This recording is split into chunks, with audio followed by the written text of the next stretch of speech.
Portal AIB News. Associação da Imprensa do Brasil. Eleições 2020. Olá, amigos eleitores do município do Rio de Janeiro. Me chamo Alexandre Fiani, do portal AIB News, da Associação da Imprensa do Brasil. Estaremos entrevistando hoje uma candidata à prefeitura do município do Rio de Janeiro, Glória Heloísa.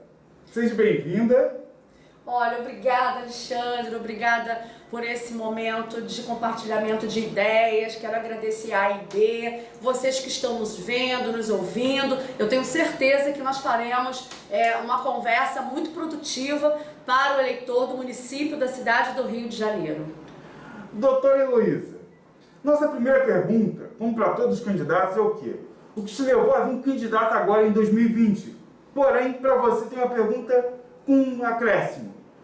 Você largou o seu cargo de juíza, desembargadora, para vir candidata. Você largou mesmo o cargo. Não é uma licença, né? Não é. Eu quero deixar claro, Alexandre, para todos vocês que estão nos vendo, que eu não pedi licença do meu cargo de juíza da infância e juventude, que eu não me aposentei. Na realidade, eu me sacrifiquei, né, por opção minha, para que eu pudesse representar você agora nas eleições no município do Rio de Janeiro. Eu tive a coragem, fui a única que teve a coragem de realmente pedir demissão do meu cargo, abdicar de tudo aquilo que eu conquistei ao longo de 23 anos para ser a sua candidata, para fazer diferente, para representar o povo carioca que está tão abandonado e não tem mais esperança. Mas eu quero dizer para vocês que nós juntos vamos conseguir reconstruir a nossa cidade, porque eu tenho muita energia, muita vontade. Ao longo de 23 anos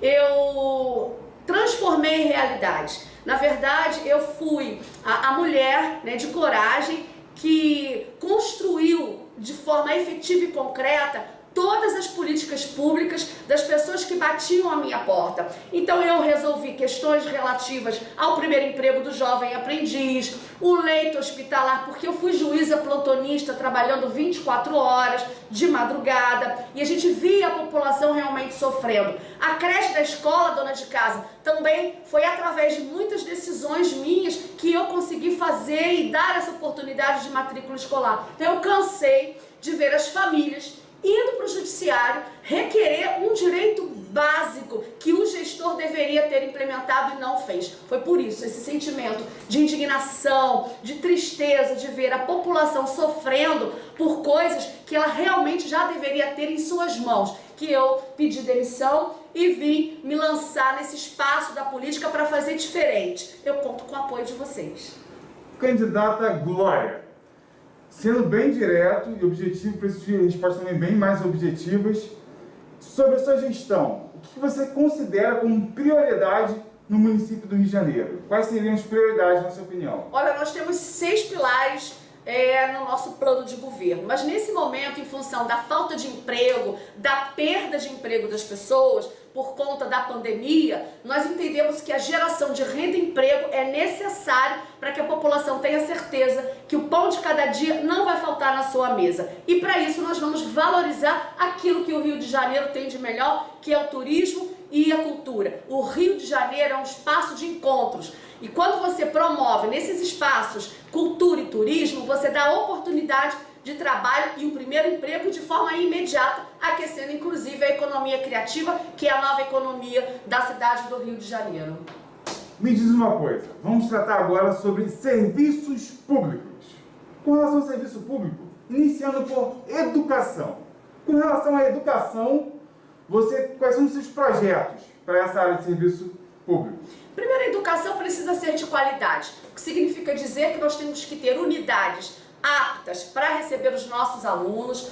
Além disso, nós vamos igualar, né, as condições de ensino, porque a Covid-19 demonstrou a desigualdade digital, então nós vamos fazer uma política de inclusão, inclusive digital.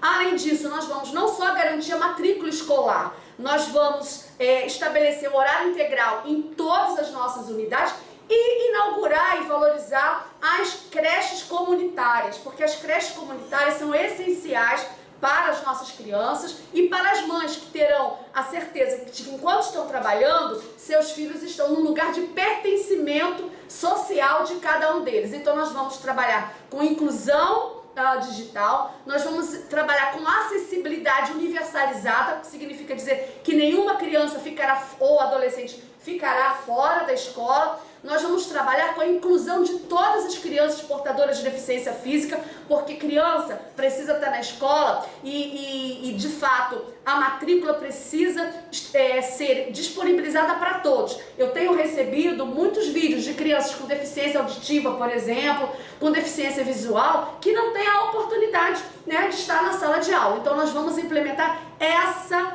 política de inclusão integralizada. E claro, combater a evasão escolar e a infrequência escolar, porque agora, por conta dessa pandemia, nós sabemos que os alunos do ensino fundamental, no segundo segmento, muitos deles estão nas ruas, trabalhando para acrescentar a verba ou o orçamento do lado. E isso é inadmissível. Adolescentes têm que trabalhar na condição de jovem aprendiz e estar na escola se qualificando. Então, essas são as nossas políticas mais essenciais para que a educação realmente seja uma janela de oportunidades para o desenvolvimento das nossas crianças, dos nossos adolescentes, que fazem parte do presente, mas também do nosso futuro. E se nós queremos uma sociedade igualitária, progresso, uma sociedade justa, nós precisamos investir na educação. Candidata Glória, me diz sobre o serviço público de saúde, que vivemos já um caos há muitos anos e principalmente agora no período de pandemia. O que você tem de propostas e projetos para essa área? Bom, eu fui usuária do serviço público de saúde, como também da educação, e nós entendemos que existem mais ou menos 10 situações que desqualificam o nosso serviço, o serviço de saúde, e o serviço precisa ser realmente um serviço essencial, porque é direito do povo. Então nós precisamos, em primeiro lugar, fazer um procedimento de acolhimento do cidadão quando ele vai buscar socorro, porque nós percebemos que muitas das pessoas chegam às unidades, aquelas que funcionam, chegam às unidades, e sequer tem um acolhimento adequado, tem muita burocracia. Quem chega numa emergência, quem chega numa clínica da família, precisa de uma informação correta e de um acolhimento. Então, isso é uma política que precisa ser implementada. A outra, evidentemente, que é trazer mais médicos, médicos de família, porque a atenção básica é necessária, não só para que as pessoas não fiquem doentes, mas também para gerar economia no nosso orçamento, porque é muito mais barato você investir na prevenção da doença do que você tratar dela. E não adianta a gente estabelecer uma política que não priorize a atenção básica, porque realmente isso vai prejudicar toda a cadeia de saúde. Agora eu quero deixar claro para a população, e nós vivenciamos isso, que o SUS, o Sistema Único de Saúde, é universal. Eu não vou permitir que existam leitos hospitalares ou unidades que sejam realmente de outras esferas de governo que não atendam a população, porque a população precisa ser atendida. Então, a integração de todo o equipamento de saúde no nível estadual, federal e municipal é necessário para que toda a população tenha efetivamente esse direito. E, gente, nós vamos estabelecer a tecnologia, para controlar justamente esse desperdício de insumos que existe, de material que efetivamente é utilizado nessa prestação de serviço. Quando você tem a tecnologia, a transparência ao favor desse tipo de serviço, você consegue gerar essa economia e prestar melhor esse serviço tão necessário para a nossa população. Candidata Glória, ainda falando sobre saúde pública, você sabe que já existia então, se você ia numa clínica da família para pedir um atendimento com um especialista, recebia um agendamento para 6, 8 meses para frente. Absurdo. Para um especialista ou para um exame também. E nesse período de pandemia, conforme todo um decreto de nível federal, muitos deixaram de atender.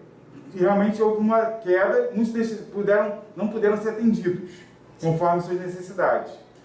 Imagina agora, supondo pós a pandemia, se antes já tinha tido um atraso de 6, 8 meses para o agendamento, vai se multiplicar, não sei nem informar o quanto vai multiplicar esse atraso. Como é que você pretende gerenciar isso? Bom, de forma bem correta?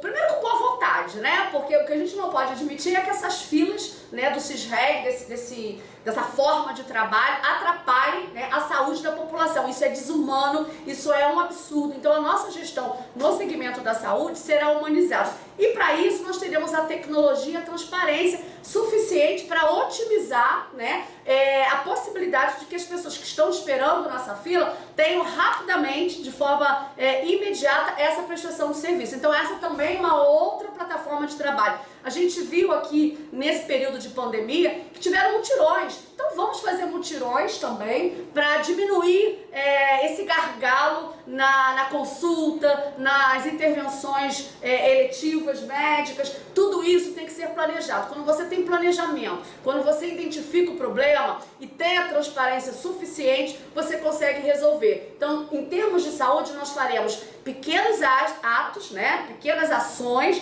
para gerar grandes resultados. Então nós já mapeamos todas essas necessidades e elas serão realmente combatidas a curto, médio e longo prazo. O que eu quero garantir e prometer para a população é que saúde será uma plataforma prioritária e acessível em cada bairro. Eu estive, Alexandre, ali em Sepetiba, e a única clínica da família lá no subbairro, né, Balneário Globo, foi incendiado. Isso é inadmissível. Saúde tem que estar próximo de casa. Nós temos que fazer com que todos os equipamentos tenham atendimento, tenham essa sustentabilidade e médicos suficientes. Então, dentro desse contexto, nós vamos reformular essa cadeia de saúde, né, essa política pública de saúde, para acabar com esse mal que vem fazendo com que as pessoas fiquem doentes e cada vez mais doentes. Quem está doente, gente, tem pressa, né? A gente sabe disso.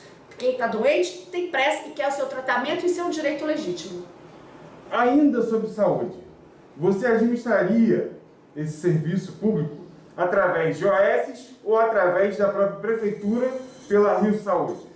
Bom, nós sabemos as dificuldades que existem, né? Todos nós sabemos, contra fato não tem argumento, em relação às OS e também em relação à Rio Saúde. Eu penso que ambos são instrumentos que vão viabilizar essa saúde prioritária e rápida para a população. O que nós não vamos permitir é que quem utilize desses equipamentos não faça o seu trabalho com eficiência, com qualidade e com o resultado que a população espera. Então, eu sei que em alguns lugares as OS, elas foram, digamos assim, utilizadas, são utilizadas e deram o resultado esperado, assim como a Rio Saúde. Dentro desse ponto de vista, eu vou estabelecer no meu primeiro dia de governo, através de um decreto, uma governança que tenha boas práticas, e essas boas práticas vão ser auditadas constantemente. Então, quando você audita as OS, quando você permite que haja uma licitação justa, com liberdade e igualdade de oportunidades para todas as organizações sociais, você elimina aquelas que já são viciadas, que estão contaminadas. Mas eu quero dizer, gente, que não é a organização social, o modelo, mas sim a pessoa que administra o modelo. E isso nós vamos acabar com esse decreto, que é um decreto de transparência, de compliance, governança, com inovação e tecnologia, fortalecendo a licitação e, mais do que isso, dando a oportunidade de que todas as organizações e também a Rio Saúde possam trabalhar com eficiência. O meu governo é pautado em metas, objetivos claros e resultado, porque a população precisa ter esse direito efetivamente realizado. Saúde e dinheiro público precisa ser utilizado de forma qualificada, e a qualificação desse dinheiro significa que você possa realmente implementar essa política de transparência e de participação da população. Quando você revisa contratos, quando você dá transparência no portal, mas de forma que as pessoas possam realmente entender os números e as suas ações, você ganha confiança da população, e é isso que nós vamos querer estabelecer nas organizações sociais e no Rio Saúde. Vou entender qual é o melhor, mas nesse momento eu não vou dizer, não uso um nem outro, porque ambos podem produzir um resultado importante e necessário que a população realmente deseja, que é ter a sua saúde de qualidade. Glória, vamos falar agora sobre um assunto que envolve muita polêmica, que é o serviço público na área de transporte. Nossa, isso O realmente... que você tem a dizer sobre isso? Como você pretende gerenciar caso venha a ser eleita? Primeiro, eu entendo que o serviço de transporte precisa também ser de qualidade, porque nunca foi prestado dessa forma. Eu utilizei muitas vezes ao longo da minha vida ônibus, né? E a gente sabe que tempo é realmente algo importante no trânsito, mas mais do que isso, nós precisamos estabelecer uma política tarifária que venha caber dentro do bolso, né, do carioca, e que esse serviço, essa contraprestação realmente seja alinhada e adequada. Penso nesse momento que nós precisamos realmente integrar todos os tipos de transporte, então a gente está falando do VLT, do BRT, do ônibus, das barcas e do metrô. Só que existe aí a necessidade de um termo de cooperação com o governo do estado para que efetivamente essa unificação do transporte venha a ocorrer. Então aí a gente precisa dialogar com o governador e também com o nosso presidente da República. Então, quando você consegue fazer essa unificação e mais chamar para conversa todos aqueles que prestam esse serviço, né, a gente está falando das empresas que conseguem essa concessão, e fazer a revisão desses contratos, você chama cada um deles nessa responsabilidade para que eles entendam que o serviço precisa ser prestado com qualidade. É inadmissível a gente verificar, por exemplo, que num espaço quadrado, ao invés de 4 pessoas, porque isso é que internacionalmente se admite em horário de pico de transporte, que se tenha 8, 9 pessoas.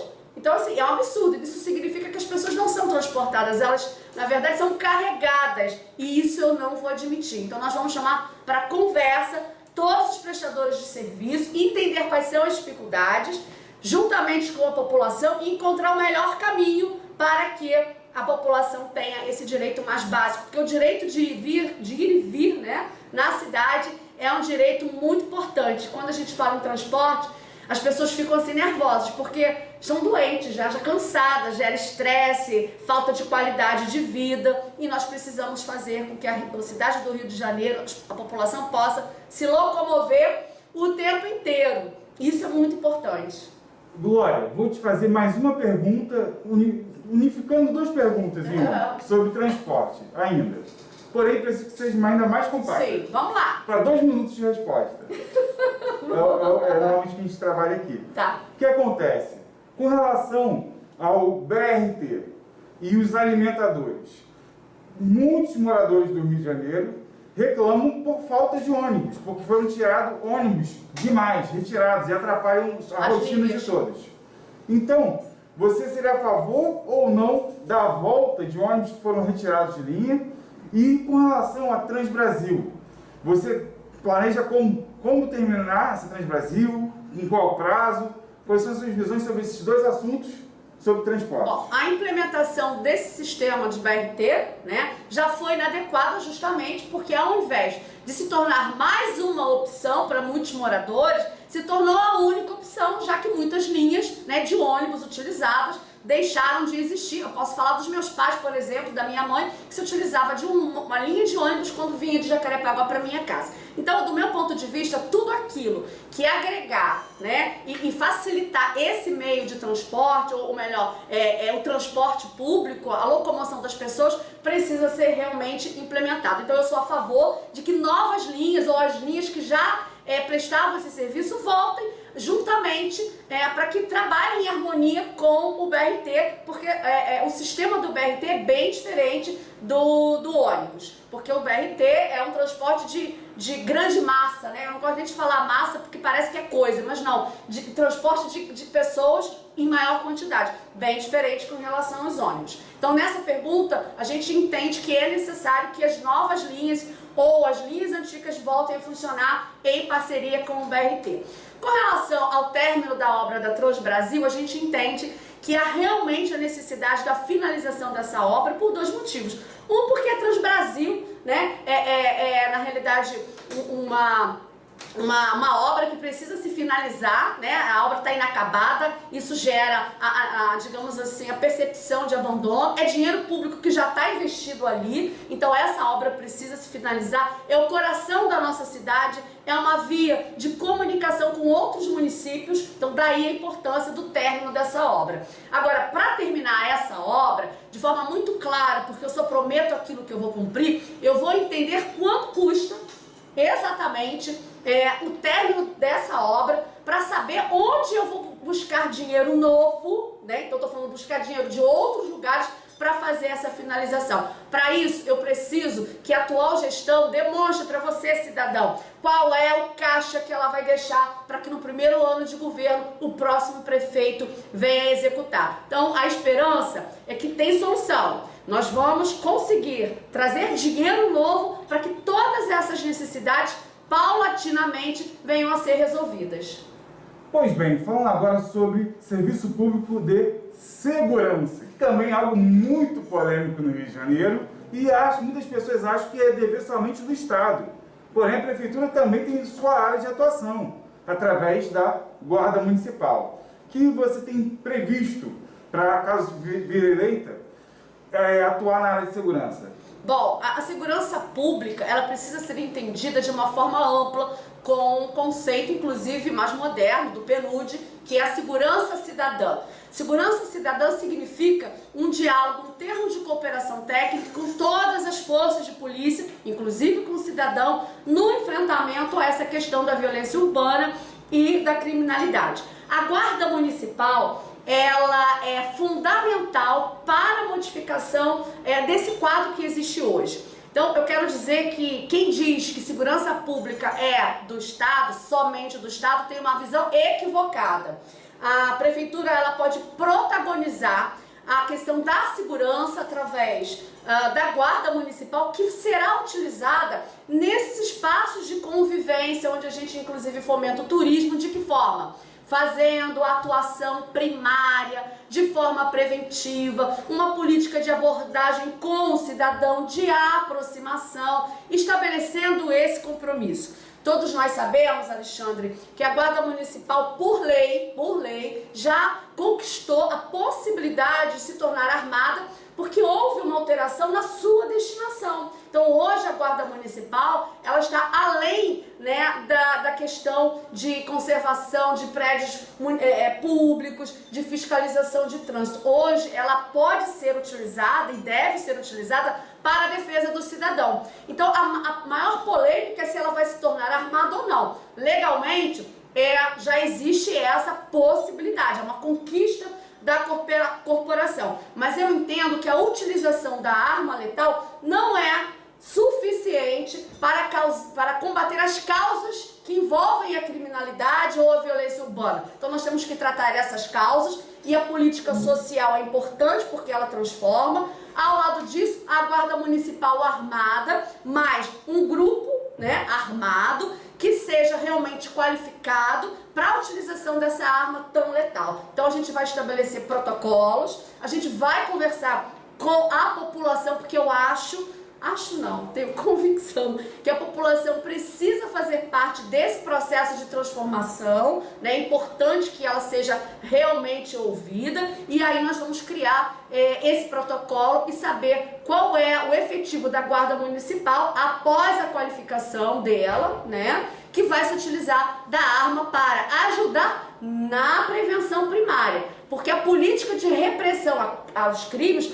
fica com outro segmento das polícias. Então, a integração da Guarda Municipal na força de segurança para atuar com as demais polícias é importante. Um vai atuar na prevenção e o outro vai atuar na repressão. E a Guarda Municipal precisa ser valorizada, e nós vamos protagonizar esse papel fundamental dentro da pasta da política pública de segurança, porque eu sempre disse que a cidade do Rio de Janeiro precisa se tornar a extensão do quintal da nossa casa. E o quintal da nossa casa é um lugar seguro, tranquilo, onde você possa realmente receber amigos e conviver. E ser realmente um lugar bem cuidado, né? Então é por isso que eu entendo que o prefeito pode atuar de forma inaugural, protagonista desse segmento, para que você, cidadão, tenha certeza que a cidade do Rio de Janeiro vai se tornar mais segura e você vai poder receber os seus turistas, os seus amigos e conviver melhor em toda a cidade. Me diz uma coisa, com relação a questões de corrupção, que infelizmente é algo que existe em todas as esferas, seja municipal, estadual ou federal, que é o que mais sai em mídia. Sim. Triste. E o que você pode me dizer em relação a isso? Como combater essa corrupção? Vou te citar já um exemplo e vai ser minha pergunta. Caso a sociedade civil venha me apresentar um requerimento de início de uma CPI das OS, você seria a favor, né, dessa CPI das OS da área de saúde pública, ou não? Com certeza eu seria a favor, primeiro como cidadã, porque se existe um indício, uma suspeita de corrupção, enquanto cidadã que também paga os meus impostos, eu sou a primeira, né, a estabelecer esse compromisso para que o legislativo, né, a Câmara dos Vereadores, que tem, digamos assim, essa competência inicial, promova esse procedimento e tudo venha a ser realmente averiguado. Então, o gestor que não tem esse compromisso de dizer que é a favor, ou pelo menos de estabelecer um diálogo no sentido de esclarecer para a população, essa situação está indo na contramão de direção da transparência, da legalidade. Chega de corrupção. Nós precisamos entender que o Legislativo, juntamente com o Executivo, então estou falando da Câmara dos Vereadores junto com o prefeito, eles precisam estar alinhados juntos, porque o benefício é da população e o dinheiro público é da população. A administração pública, Alexandre, é um instrumento para facilitar a vida do cidadão. É um instrumento onde você vai, de forma transparente, mostrar onde você está colocando o dinheiro que é dela. Então, para isso, eu entendo e sou a favor de qualquer tipo de CPI que investigue, né, e chegue à conclusão, né, sobre essa pauta da corrupção. Porque a corrupção, ela mata a alma. A corrupção, ela tira a criança da escola, a merenda escolar, o leito hospitalar, os insumos. E isso precisa ser retirado da nossa sociedade e da nossa cidade e da administração pública, de modo geral. Mas só para pontuar, corrupção existe no segmento privado também, porque é um mal social. E essa doença social precisa ser combatida com boas atitudes, com transparência e com caráter. Glória, vamos falar agora sobre questões quase que inexplicáveis. Eu não entendo, é um questionamento, mas quero saber que caso você venha a ser eleita, o que você faria, interagiria com essa questão que eu vou apresentar agora? Sabemos que os candidatos a vereadores vêm para representar o quê? O povo da cidade, do município do Rio de Janeiro. E isso eles fazem o quê? Cobrando, sendo fiscais, né, do executivo. Sendo fiscais do executivo. Porém, muitos que são eleitos a vereadores, ganham a eleição, logo depois, alguns momentos depois, trocam para serem secretários de uma secretaria, que é trabalhar no executivo. Ou seja, é muito contraditório. Como é que o povo pega, vota para o cara representar a gente, né, no legislativo, para cobrar os prestadores de serviço, o serviço do executivo, e ele vai trabalhar no executivo. Se ele foi eleito para o legislativo, por que ele vai para o executivo? Porque isso é permitido. Você permitiria, você apoiaria isso continuar desse jeito ou não? Olha, eu quero dizer claramente que a população já está de olho, né, nesse tipo de comportamento, e eu acho que ela tem que cobrar do vereador que ela vier efetivamente escolher no dia 15 de novembro, mas eu entendo que os meus secretários, entendo não, né, vou falar, a minha convicção é de que, apesar da necessidade da nossa governabilidade, nós vamos estabelecer que os nossos secretários, eles sejam pessoas que tenham uma qualificação técnica e que vistam a minha camisa. E a minha camisa é dentro da administração, né? É justamente estabelecer a política pública necessária para gerar o bem comum e da população e garantir os seus direitos. Esse é o meu compromisso, que os meus secretários estarão trabalhando em prol da administração pública e da realização dos serviços mais básicos da população. Em relação a essas opções, cabe à população fazer a sua escolha de direito nesse momento em razão de tudo aquilo que ela já verificou ao longo dos anos. Pois bem, estamos chegando praticamente na nossa última pergunta. Eu gostaria de saber se existe em mídia algum assunto que está sendo trabalhado, assunto polêmico, que você queira trabalhar e explicar aqui para o povo, para os nossos eleitores. Sociedade carioca, principalmente as mulheres que estão me vendo e participando desse momento democrático. Eu quero dizer que a mulher ocupa o espaço que ela quiser e ela não precisa de mentor, ela não precisa de tutor. Então eu quero deixar claro que eu não sou Witzel de Saias, eu não sou a candidata do governador afastado, eu não sou a candidata de A, B ou C, eu sou a candidata da população, eu sou a candidata do povo, dos bairros. Isso eu queria deixar muito claro. Durante 23 anos eu não precisei de padrinho para estabelecer um legado, né, de trabalho lá no judiciário. Eu protagonizei sozinha todo o serviço público que eu disponibilizei para a sociedade. Foi uma vida inteira de trabalho dedicado a servir cada vez melhor as pessoas. Então aqui na política, eu sou senhora da minha vida, né? E eu já venho falando para você, mulher, que você ocupa o espaço que quiser e você não depende de absolutamente ninguém, porque você, enquanto ser humano, tem habilidades, aptidões, né, que vão ser desenvolvidas a partir das oportunidades que a nossa sociedade estabelece. Então essa é uma polêmica que eu quero deixar muito clara. Eu não sou a candidata do governador, eu não sou Witzel de Saias, eu sou uma mulher, né, que tem força, que tem coragem, que tem energia e que foi sempre senhora, né, de si mesma. Foi por isso que eu estou aqui, para mostrar que a mulher tem condições de governar, porque o governo da mulher começa dentro de casa. Ela tem habilidade para estabelecer uma política entre filho, entre o marido, trabalha também. Então ela vai desenvolver essas habilidades, né, de relacionamento e produzir o seu melhor também na área da política. Vamos desconstruir esse preconceito. Parece que a mulher não tem aptidão política. Claro que tem. E é isso que eu estou demonstrando. O meu exemplo de ter, com independência, encerrado o meu ciclo lá na magistratura,